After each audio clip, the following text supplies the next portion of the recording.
মানুষ বাইরে অভিনয় করে, মানুষ সমাজের মানুষের সাথে বাইরে একটা অভিনয় করে।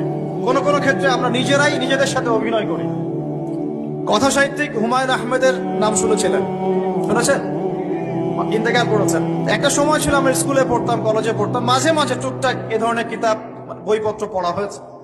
হিমু, মিসির আলী এসব পড়া হয়েছে। শরৎচন্দ্র, বঙ্কিমচন্দ্র, রবীন্দ্রনাথ, নজরুলের কবিতাগুলো, ইভেন শেক্সপিয়ার, অ্যাডাম স্মিথ সহ, যিনি অর্থনীতির জনক। যাই হোক, তিনি তার বইয়ের মধ্যে লিখেছিলেন যে এই পুরো দুনিয়াটা হচ্ছে অভিনয়ের মঞ্চ।